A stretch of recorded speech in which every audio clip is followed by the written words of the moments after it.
Life Management Science Labs would like to acknowledge that we live and produce this podcast on the traditional lands of the Wurundjeri people. We'd also like to acknowledge the traditional owners of the lands of our listeners and our international colleagues.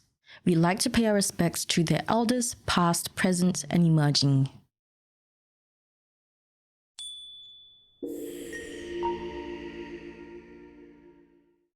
Hi, and welcome to Reloscope, the Relationship Science Insights podcast produced by LMSL, the Life Management Science Labs.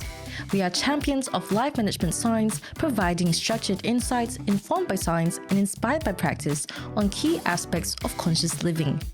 Each week, we bring you scientific and practical insights on each element with the expert knowledge of professionals in the field. I'm Marie Stella, your host from Melbourne, Australia. Let's start the show. Hi, and welcome back to the show. Being in an emotionally abusive relationship can take a huge toll on one's mental health. And at times, the parties in question might not even realize they're in one until it's done far too much damage. So today we're discussing the 4 horsemen of emotionally abusive relationships and how they ride through undetected. So you can identify when you're in one or when a friend of yours is in one as soon as possible. And to guide us through this conversation is Linda Johnson, with over 20 years of experience under her belt, providing support to couples, families, and individuals all the way from San Francisco. Hi, Linda. How are you going? Doing great. Thanks. It's great to have you here with us. Appreciate having the chance to talk to you about this topic. It's an important one. Of course. Yeah, it's really important. Could you give us a brief explanation as to why it's referred to as the 4 horsemen in emotionally abusive relationships? Mm-hmm. Yeah, Dr. John Gottman up at the University of Washington has been doing research for decades on couples. And he actually used a metaphor from the New Testament to describe threats to relationships that were much like the end of times in war or other historical events. And he actually was able to predict with a certain amount of certainty the end of a relationship or failure of a relationship based on these 4 criteria and patterns. And so he calls them the 4 horsemen in reference to the 4 horsemen of the apocalypse. So thank you for sharing that with us. That was incredibly insightful and interesting. I always find it fascinating when people use analogies or metaphors, and I'd love to hear more about that. But before we go further into detail, I'd love to get to know you better. This is Have You Met Linda Johnson? My first question for you is, what do you do in your spare time? I like to get out in nature, exercise, spend time with my family, my dog, reach out to friends, spend time with them, read. Photography is something that I'm interested in. So those would be the primary things. Listen to music. All the things that, I mentioned are things I do for self-care and pleasure. And so keep balance in my life. You mentioned you like reading. So are there any books in particular that have stood out to you in your lifetime and that you keep reaching out for? Yeah, there's actually a list too long for me to include here. But I would say recently, not long ago, I read a book by Dr. Bruce Perry and Oprah Winfrey. They collaborated on it, and it's called What Happened to You?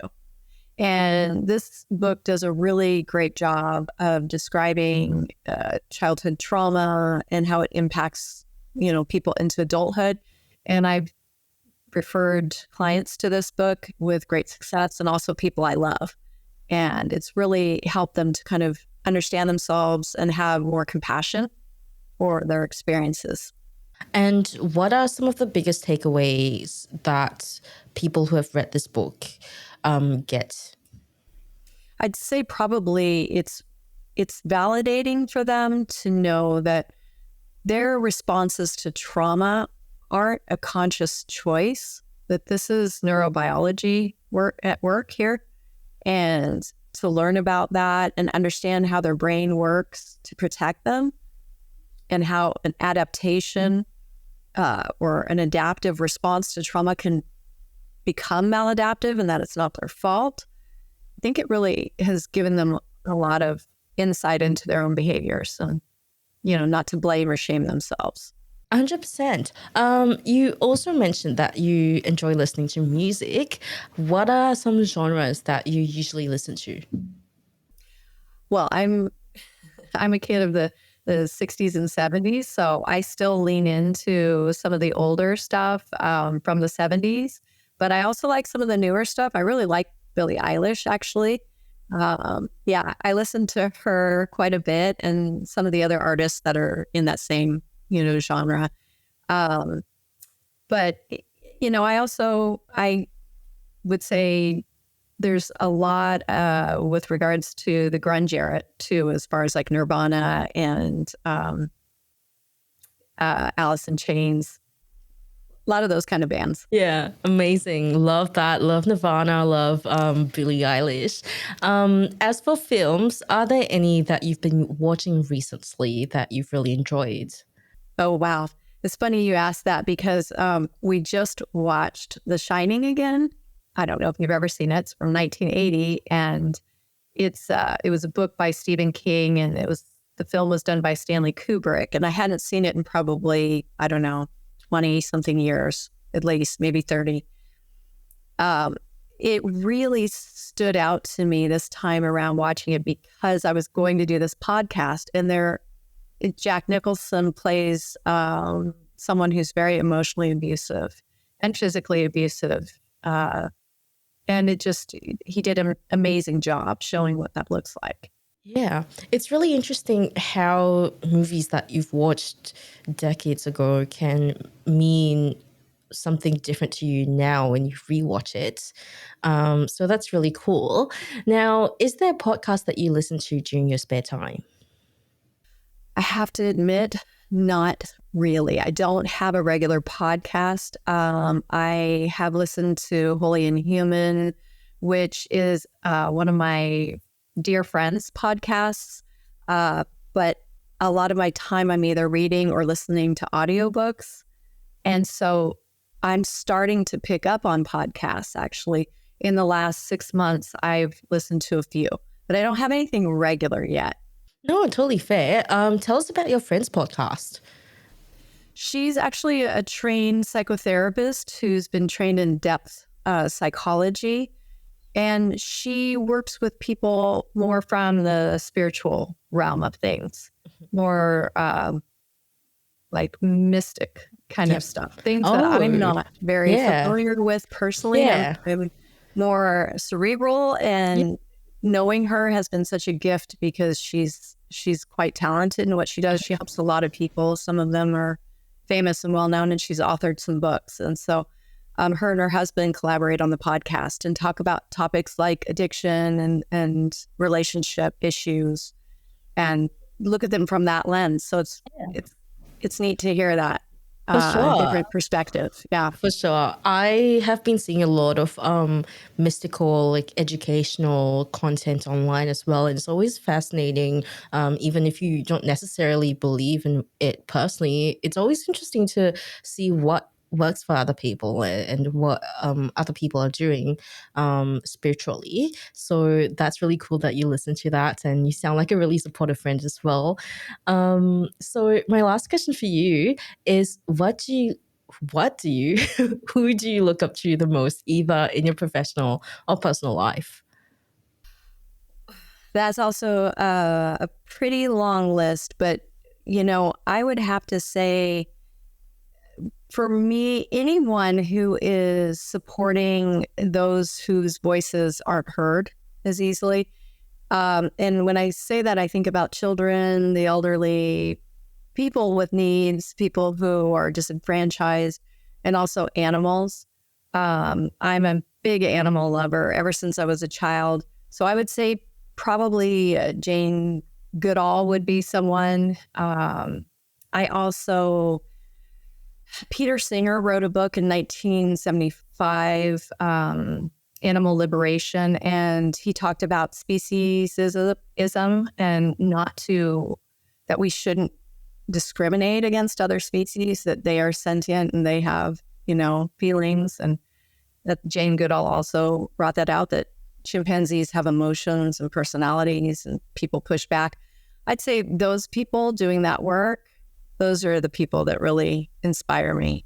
Oh, 100%. Because it's so easy to be desensitized these days with everything that's going on. So it takes a lot of extra effort to, for most of us to, be aware of that and be cautious and be compassionate with that side of things. So it's great that you're putting in that effort to be extra compassionate to these groups of people and beings in general. So I feel like we got to know you quite a bit now. And so it's a good time to move on to the interview section. And our first question for you is something that we like to ask all of our guests. We feel like it sets the groundwork for whatever you be sharing next. And it is, what is your opinion on what a relationship means? How would you personally describe a relationship? But, it's that one is, it's going to take me right to John Bowlby and attachment theory. I see it as a bond with another person.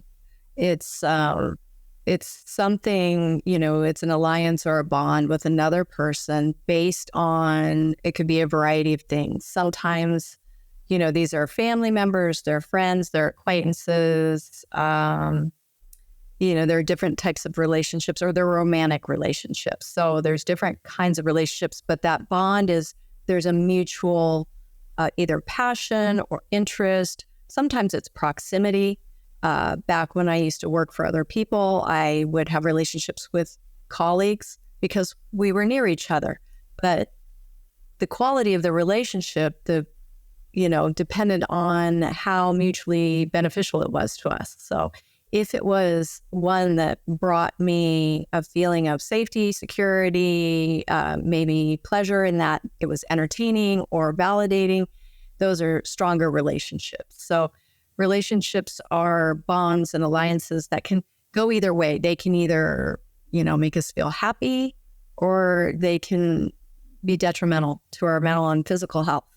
For sure. And in your opinion, does a relationship, especially a romantic one, still hold the same meaning, structure, and importance as decades ago? I thought about that the other day, and I would say yes and no.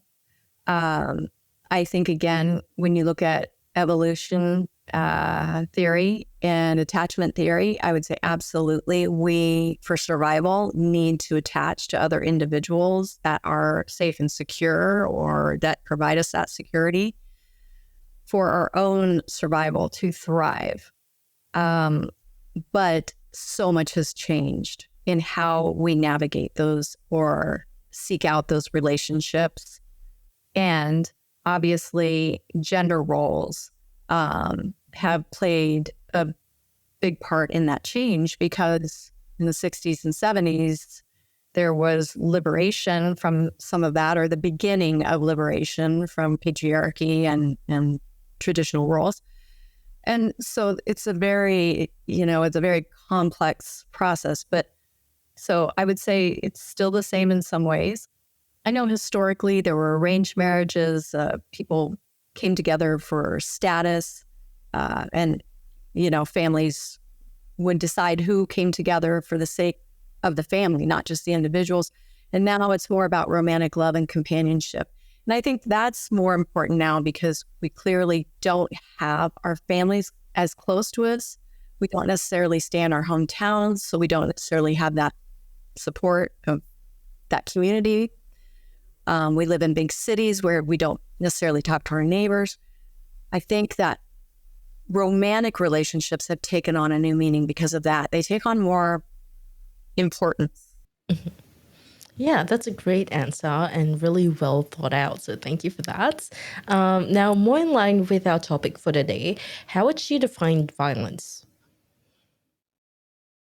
Well, violence to me personally is anything that intentionally causes an injury. And that can be physical or emotional, psychological injury. It can be spiritual injury.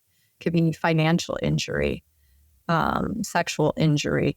there's a lot of ways to harm other people.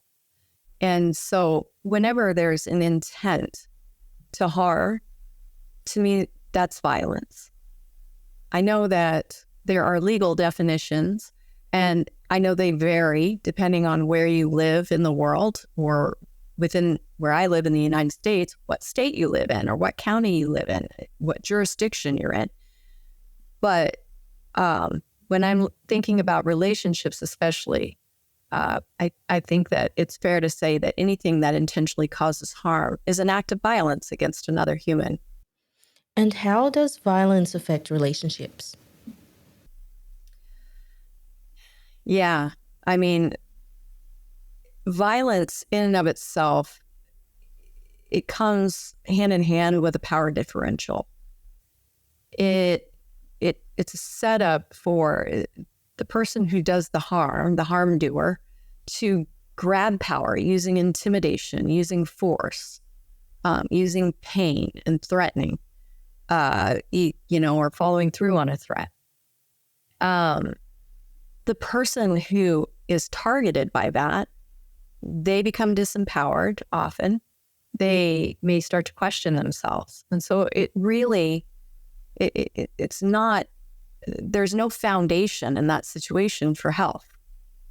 So it destroys any foundation of health. And more specifically, what does the four horsemen concept that we briefly touched on before, criticism, contempt, defensiveness, and stonewalling, what do they look like in emotionally abusive relationships?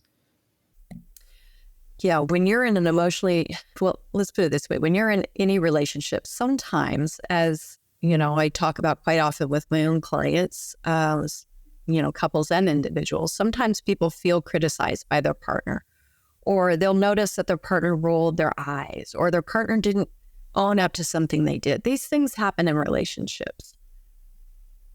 And it's our job to be accountable for that, to be aware of that, to repair that. In abusive relationships, there's no accountability. There's no repair. It is very much a situation where it becomes one-sided. One partner may be really just leaning in with the criticism as a way to control. It's all about gaining control and power. I hear a lot of people talk about narcissism and malignant narcissists, and this is something, that people experience in relationships with people who have narcissistic features, whether or not they're diagnosed, features of narcissism, where it's all about getting that power and control. And so they'll use criticism to break a person down, make them feel like they don't really have the worth and value that maybe they had coming into the relationship. And so that criticism can be really detrimental to their mental health. They'll use then also defensiveness, the second one. If someone's abusive or abusing a person, their being defensive is a way to say, let me turn the tables on you. I'm not the one who did anything wrong. You're the problem, right? And that's where you hear a lot about gaslighting.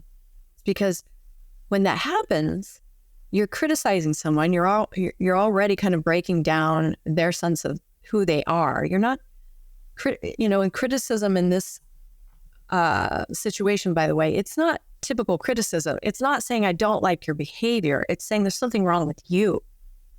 That hits to the heart of people.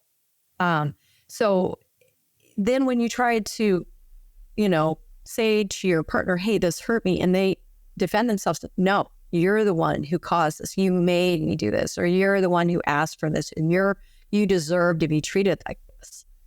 That's very abusive behavior. And again, it causes that person to doubt themselves. Contempt shows up with eye rolls,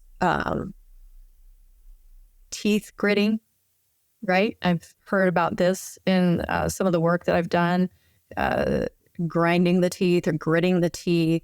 That's how the partner knows, they're angry with me. It can be in the tone of voice. If you look at polyvagal theory, the tone of voice is really something that research suggests we respond to if we have a hostile tone coming at us. We may immediately go into a place of shame or what did I do wrong? And so it looks like anger or disgust. Contempt is just pure hostility toward your partner. And then the fourth one, stonewalling. Stonewalling on the face of it, some people think, no, I'm not stonewalling. I'm just being quiet because I'm angry or I'm thinking. But when that's done over and over again, and sometimes parents will do this to children too, they stonewall their partner in a relationship. They're shutting them out. They're saying, I'm going to avoid you. You don't have access. We're not going to resolve this. I'm withholding love. I'm going to withhold maybe even attention. I know some couples that I've worked with, they would go days, some even weeks, without speaking to each other in the same household, stonewalling each other. So these are all abusive tactics. And I think, like I said earlier, you'll see some of this in even a healthy relationship from time to time, but it's about, do I identify it? Am I aware of it? When it doesn't feel good, can I tell my partner that's not okay, and will they be accountable for it? In healthy relationships, we can work with these things and we can stop these cycles before they become toxic. But in abusive relationships, they're used like weapons to punish. Yeah. And do you think the intent has to be malicious for it to be considered emotional abuse? For example, if the intent is to absolve themselves of guilt or accountability, even though it's a poor attempt at it, would it be considered emotional abuse? Even if, and I'm glad you brought that up, it's still emotional abuse, even if that wasn't your intention. My experience, that's why I brought up the thing about malignant narcissists. People often think if I've been emotionally abused, they must be a narcissist or they must be a psychopath. That's not necessarily the case. Hurt people. And in the work that I've done over the years, and I worked with a lot of traumatized people over the years, they do hurt people. But sometimes it's not intentional. Sometimes it is a response to their own trauma. This isn't an excuse for the behavior at all. But it's not, like you said, a malicious, it's not just like, I have no empathy for you and I'm going to now control you or demean you. It's more a defensive response. Yeah, it doesn't make it right. So I'm glad you shared that with us. I brought that up because I feel like from what I've heard with relationships amongst friends or like even my own personal past, a lot of the time they will say that, that's not the intent. Therefore, you can't possibly consider it to be emotional abuse. But with the repeated cycle and just like refusing to take accountability for it, I think is what qualifies it as emotional abuse. But what are your thoughts on that? I agree. I think it's really, I'm glad that you brought that up. I think it's really important for people to understand that, I talked earlier about violence being intentional harm. But abuse can happen even if that's not malicious intent in these situations, because I'd say people, again, when they're wounded, they're acting from the lower brain, so to speak. I'm thinking about the threat center, the amygdala is getting lit up, and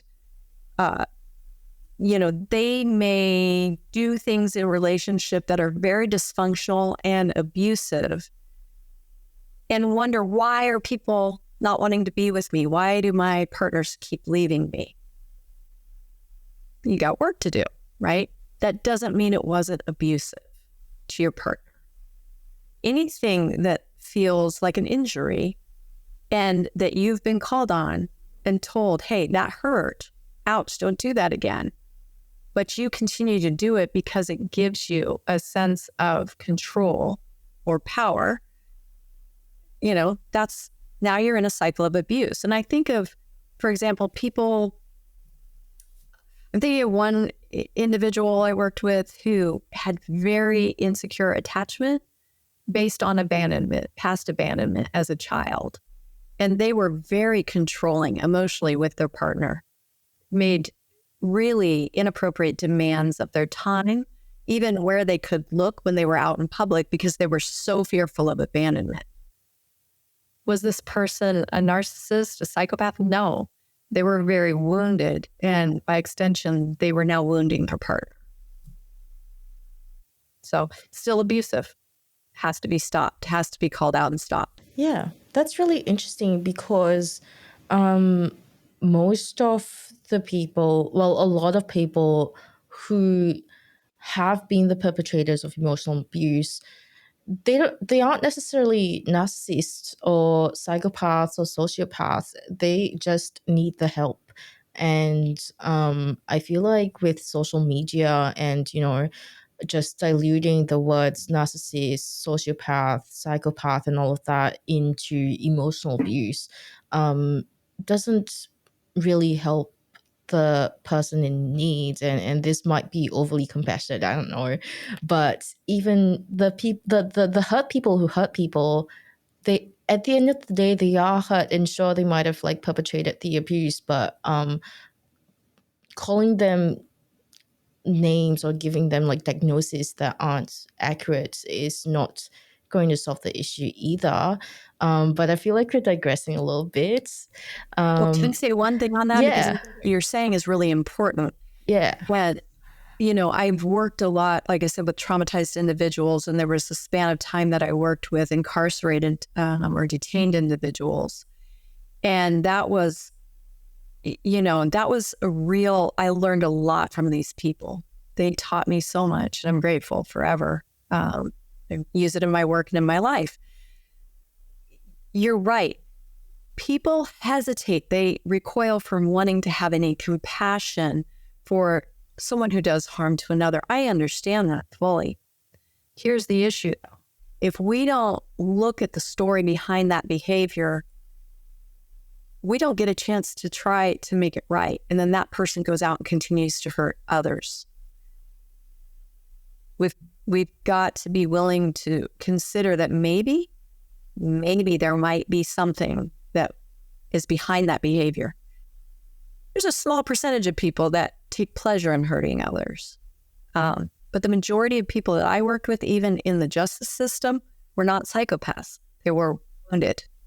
It's pretty parallel. Yeah, it's pretty parallel to the idea of like rehabilitation and prison reform. I feel like there's a parallel there. But to bring this back to the topic, what are some signs that people can look out for that indicate that someone may be in an emotionally abusive relationship? So I'll tell you, when it's a couple, and I'm working with a couple,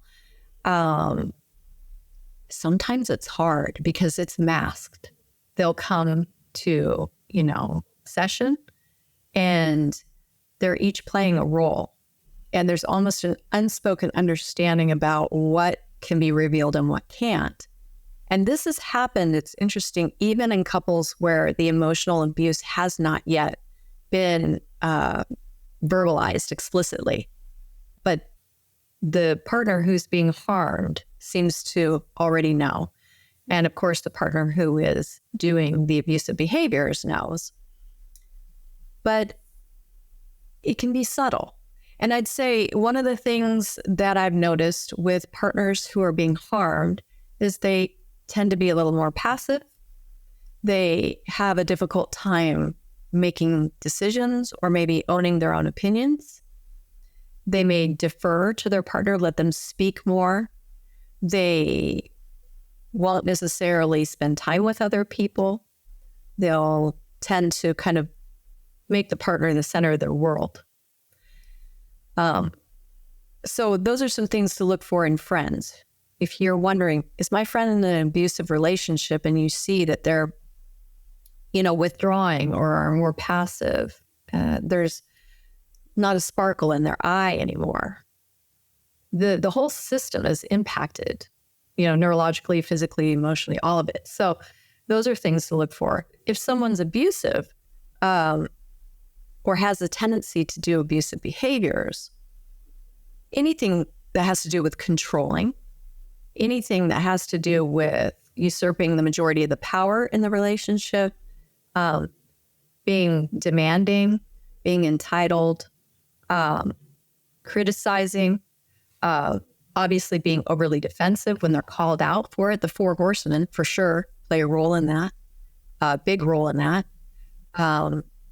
They may love bomb their partner at first. They may put them on a pedestal to draw them in. And it's kind of like taking hostages. Once they get them there and they've won their trust, then they start to break them down. And that's where you start to see the contempt of the 4 Horsemen. And then they can be very punishing and isolating. There's just a lot of jealousy, a lot of terrible things that come out in these relationships. I worked with a couple once where the partner who was abusive emotionally was jealous of the time that their partner was spending just trying to get some coaching support because they had, attentional issues, and questioning, what did you guys talk about? What did the coach have? I mean, this person couldn't have any space. There was no autonomy. Yeah. Could you elaborate on the psychological and emotional effects of emotional abuse, particularly within a romantic relationship? Why is it so oftentimes difficult to recognize and address this abuse that's going on? Yeah.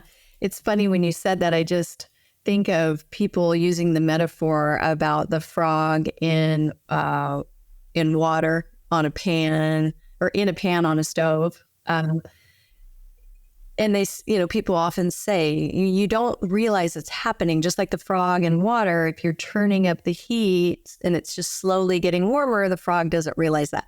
The truth of the matter is, just to give, credit where credit's due, frogs will jump out if it starts getting too hot.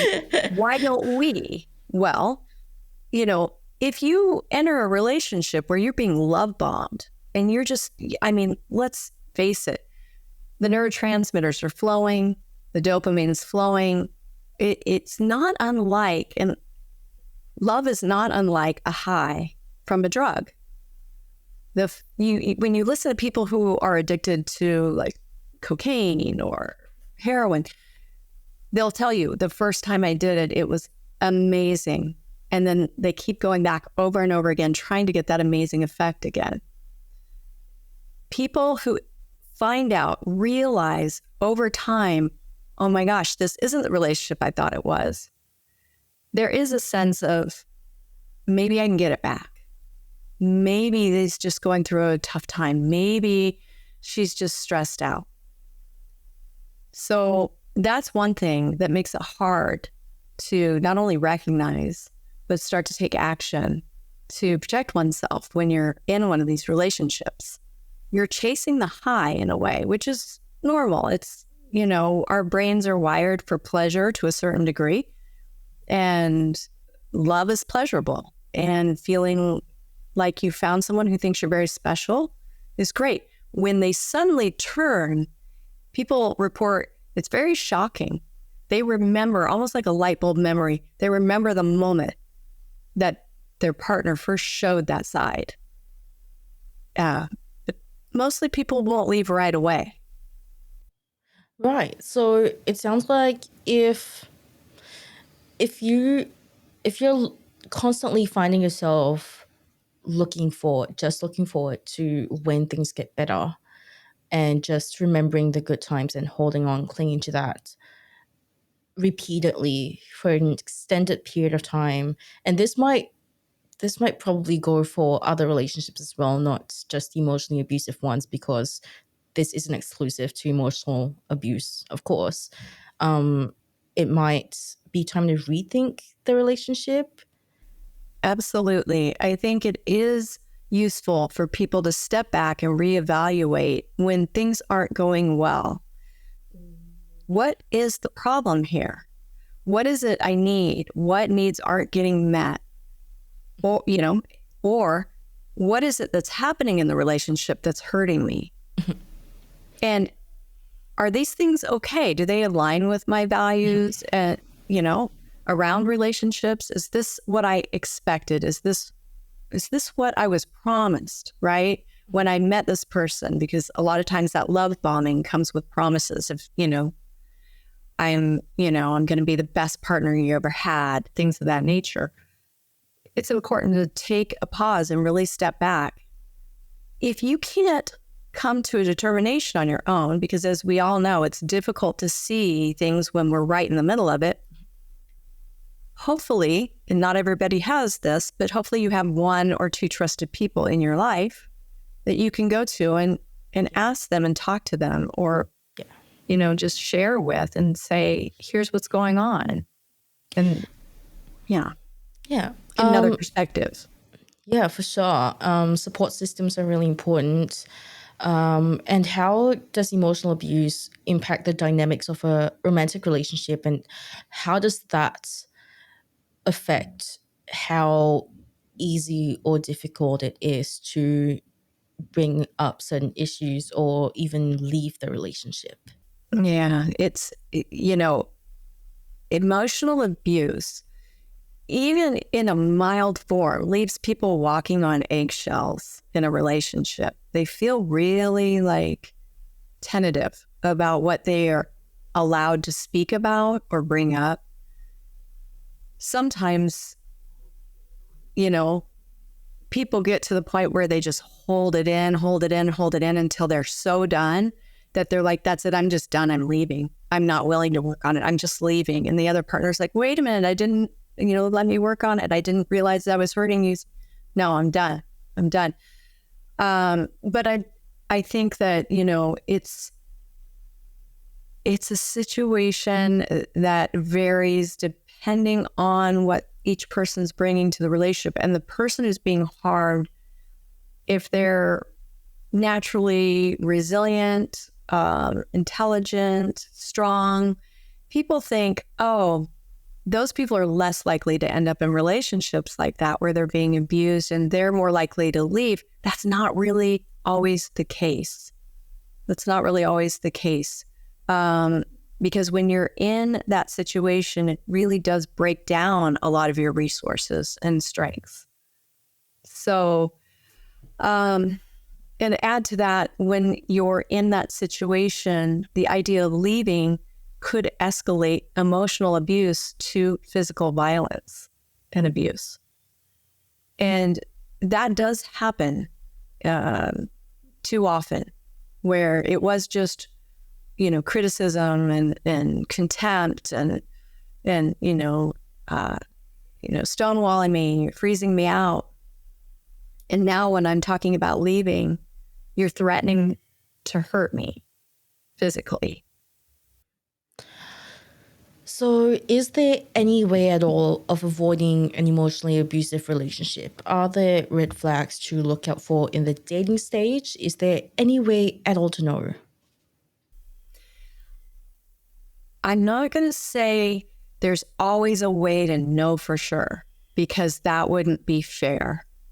There are some really intelligent, brilliant people who have gotten into some really bad relationships with people who sold themselves as being one way, and it turned out they were another. But certainly you can look for certain things like love bombing, excessive admiration, preoccupation with where are you going, who are you with, unsolicited suggestions about your appearance. These are all attempts to control. Criticism about your friends, your family. That's the beginning of alienation, from, trying to alienate and isolate you from others. And I think if you can get any idea, any third party information from people about this person's past relationships, any character references, so to speak, from friends of this person before you're all in, that is somewhat helpful too. But there's never any guarantees. I think it's just a matter of once you realize that I'm starting to see those red flags, take them seriously, consult with someone that, you trust, see a professional who understands relationships, a therapist, whoever it is that you rely on. Make sure that you tell them everything. It's not your shame to bear if you're in a relationship and things are starting to go in that direction. A lot of times people don't want to tell because they're embarrassed or they feel ashamed. I hear people, say, well, this person didn't need to know, so I just didn't tell. I didn't want people to judge, or I thought maybe they would change, or I know they have a good side to them, so I kind of just kept it secret. People will protect sometimes the harm doer. You've got to protect yourself. Look at what's going on, bounce it off some other people that aren't emotionally involved. For sure. And a lot of the time, the way you realize that something is wrong, or the way you accept that something is wrong, is to get an impartial opinion, an unbiased view on it, someone who's less, like you said, emotionally involved as well. But what are some misconceptions surrounding emotionally abusive relationships that you often come across? Well, I'd say the ones, I mentioned earlier that smart people, intelligent people, wise, strong people don't get in emotionally abusive relationships. It can happen to anybody. There are people out there who can represent themselves in a way that really just, conceals their true nature. So that would be number one. The second one is that it's easy to know you're in an emotionally abusive relationship. It's not always easy to know. When you have fallen in love with someone or are falling in love with someone, usually they're on their best behavior. By the time these things start to come out, you've already invested emotionally. You've already built a narrative around the person usually. And when something happens, people will think of it as, that was a one-off. They snapped that day, but that's not typical for them. But over time, it will become typical. And so it does take time to figure out. And it's not easy to leave, even once you figure it out. There's a lot of difficulty in leaving a relationship, especially if you're living together, if you have children together, if you've opened a business or bought a house together. It takes a lot of money. It's very expensive to leave a relationship that you've invested in, especially in those situations. And financial resources aren't always there. And you may not have the support of your families. People may say, what are you talking about? That couldn't possibly be. That doesn't sound anything like her, or that doesn't sound like him. Not being believed is a huge barrier for some people. Fortunately, I think we're getting a little bit better with that. And what is the healing process like for someone who's just left an emotionally abusive relationship? What type of work do they have to do for themselves, and how long can it take to fully heal? Perfect. What we're talking about is trauma. When you've been in an emotionally abusive relationship, often you've lost parts of yourself, and the brain is impacted directly. And so it takes time to heal, to trust again, to reclaim those parts of yourself, to trust your own instincts again. A lot of times I'll work with people who say, I don't think I want to get into a relationship again. I don't trust myself not to choose someone who's going to be abusive again. And, that is a journey in and of itself, is just getting back in touch with your own instincts and really just working with a therapist would be a big part of that. I would say a good therapist, someone that you trust, someone that you have good rapport with, not just anybody, but a therapist that you trust, and that you can feel vulnerable with and be open with, and really get to the core of what happened, what's the damage done. People end up feeling hopeless, anxious, depressed, even suicidal. They may engage in eating disorders, or develop eating disorders, rather, engage in self-harm, all because they've been emotionally abused. Because part of the emotional abuse is to convince the person that's targeted that they are the problem. So that's a lot of damage to undo. It can take years, to be honest, but it can also, it's a journey definitely worth going on, because I've seen people come through and overcome and learn to really have compassion for themselves and learn how to protect themselves. For sure. It sounds like a really challenging road, and there are so many things to consider. So what advice would you give to someone who's considering leaving an emotionally abusive relationship? First thing would be to check your local resources for any professional support that you might receive, because there are some really talented people. Where I live here in the Bay Area, San Francisco Bay Area, we've got Cora, and they deal with relationship abuse, and they come at it with all kinds of different resources and interventions, and help people in our community. If you're a teenager, reach out to a trusted adult, because there are special organizations and agencies that can help teenagers get out of abusive situations. Talk to somebody tell somebody what you think might be going on, even if you don't know if it's true. If something doesn't feel right, open up about it. That's the first thing. Raising your own awareness about it is really important. And, sometimes, when I was young, I was in an emotionally abusive relationship when I was really young. And when I did my own therapy and did a lot of my, original fundamental work, I learned that was abusive. And I remember thinking, what? We just don't know until someone shares it and says, yeah, that's abuse. And I'll forever be grateful for that insight, because that's not one that I would have come to. I think a lot of times people say, well, I don't want to be, a victim. I hear that sometimes, but also I think sometimes people just don't want to see the person they love in that light too, and think that they could be an abusive person. So tell someone, get professional help, and also get a safety plan together, because if you're starting to think about leaving, there is a potential that this could escalate into physical violence, more financial abuse, if it's not already happening, more emotional abuse. And that has an impact on your mental and physical health. It can have really serious impacts. So get a safety plan together, figure out, how can I do this exit in a way that I won't be harmed. Thank you so much for your great advice, Linda.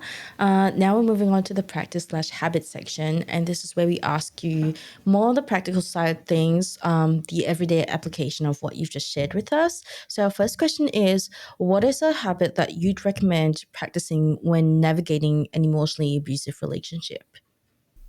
Reaching out to other people. That is really important.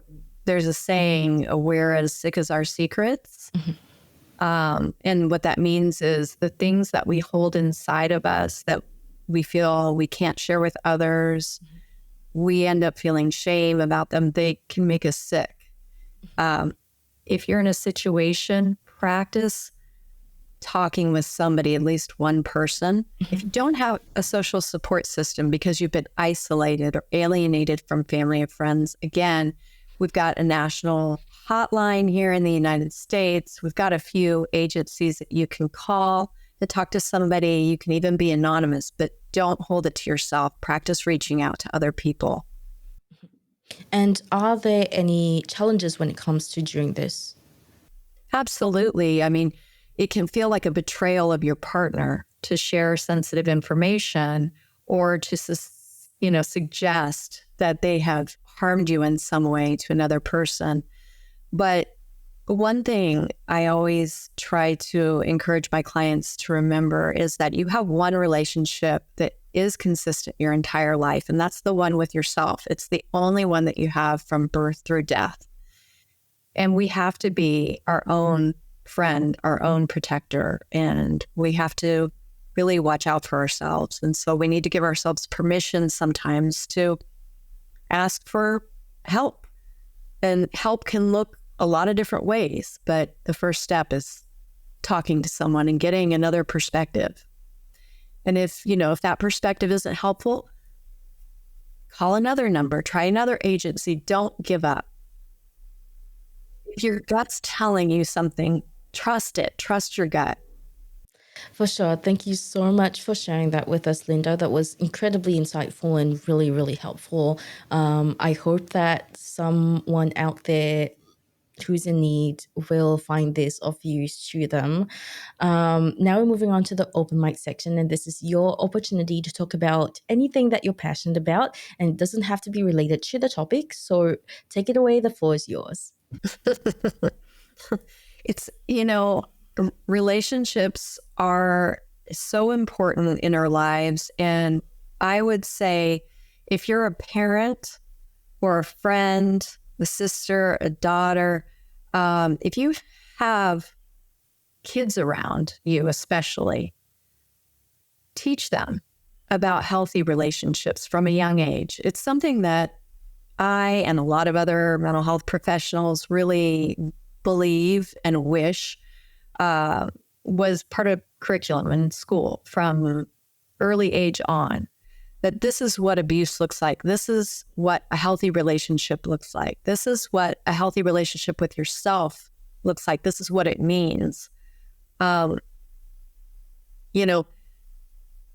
would say that would be something that I would love to see happen in my lifetime, that we make this a priority, where we learn about healthy attachment and self-care and how to be compassionate with ourselves and others. I don't know if that's going to happen, but we can do that ourselves in our own communities, within our families. And so that would be something that, I'm passionate about, spreading the word. Like there's so much out there, including this podcast. There's books. There's a lot of things to read, listen to, and there's a lot of information online. Quizzes you can take that professors and research institutes put out. I'm not just talking cosmopolitan quiz. I'm talking the real deal that you can get access to if you have a question about, is this a healthy thing or is this unhealthy? So utilize the resources that you have, and really just, relationships are the number one thing that people report